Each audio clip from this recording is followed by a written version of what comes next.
পরিশেষে এই যে রমজান গেল, রমজানের মূল শিক্ষা আমাদেরকে কি দিয়ে গেল? অল্প কথা সেটা বলছি। রমজানের মূল শিক্ষাটা কি? পেটে ক্ষুধা, সামনে খাবার, তারপর আমরা খাবার গ্রহণ করে নেই। শুধু এই একটা দৃষ্টান্তের উপর যদি আমরা নিজেকে পরিবর্তন করে নিতে পারি, আমাদের জীবনের সব আমল ঠিক হয়ে যাবে।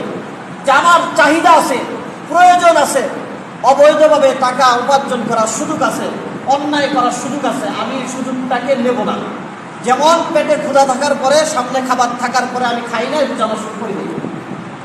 রমজানের এই একটা শিক্ষা যদি আমাদের প্রত্যেকের জীবনের যে যে সেক্টরে আছি সেই জায়গায় যদি আমরা ফিট করতে পারি, আমাদের জীবনের সব আমল ঠিক হয়ে যাবে। সব এর থেকে সুন্দর রমজানের শিক্ষা অল্প কথায় সারাংশ বার করার কোনোভাবে সম্ভব না।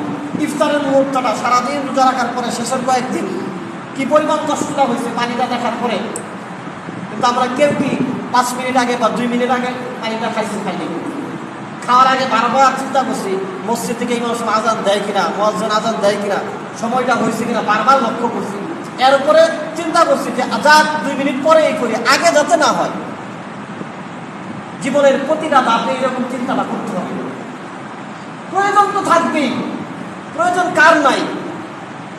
মানুষের প্রয়োজনের অবস্থা হলে এমন নবীজি বলেছেন, মানুষের যদি একটা স্বর্ণের পাহাড় কোনো ব্যক্তি পেয়ে যায়, সে আল্লাহর কাছে দোয়া করে, আল্লাহ আরেকটা স্বর্ণের পাহাড় দিয়া দেবে। শুরুতে নবীজি বলছেন যে মানুষের কিচ্ছু নাই, অসহায়, আল্লাহর কাছে দোয়া করবে, আল্লাহ একটা স্বর্ণের পাহাড় সম্পদ দাও, আল্লাহ দিয়া দিলেন। সে আবার বলবে, আল্লাহ আরেকটা স্বর্ণের পাহাড় দিতে হইতো, আল্লাহ দিবেন। সে আরেকটা চাইবে। নবীজি বলেন মানুষের পেট, মানুষের চাহিদা এত বেশি খারাপ যে যতক্ষণ পর্যন্ত মানুষের পেটের ভিতরে কবরের মাটি না পড়বে, ততদিন পর্যন্ত মানুষের চাহিদা শেষ হবে না।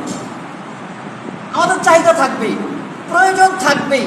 আমি আপনি নিজেরা লক্ষ্য করলেই দেখবো, আমরা ব্যক্তিগতভাবেই যে এক সময় আমাদের ইনকাম এবং আমাদের আসবাবপত্র, আমাদের নিজেদের ব্যাংক ব্যালেন্স কত কম ছিল। তখন আমরা যেমন চলছি, এখন যত বেশি হয়েছে কষ্ট আরো বেশি করি, আরো লাগবে, থাকবেই।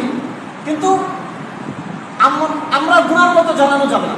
যেমন ইফতারের এক মুহূর্তে ক্ষুধা থাকার পরেও, সামনে খাবার থাকার পরেও খাই নেই, এমন গুনাহ করার সুযোগ আছে, অবৈধ ইনকামেরও সুযোগ আছে, নামাজ রোজা আল্লাহর ইবাদত বন্দেগী বাদ দেওয়ারও সুযোগ আছে। কিন্তু তারপর আমরা বাদ দিব না, যে না, আল্লাহর কাজগুলো আমাকে করতে হবে, আল্লাহর আদেশগুলোকে আমাকে মানতে হবে, আল্লাহর নির্দেশগুলো থেকে নিজেকে বাঁচিয়ে রাখতে হবে। আল্লাহ সুবহানাহু ওয়া তাআলা যেন রমজানের এই শিক্ষা আমাদের সবার জীবনে বাস্তবায়ন করার তৌফিক দান করে। সবাই বলে আমিন।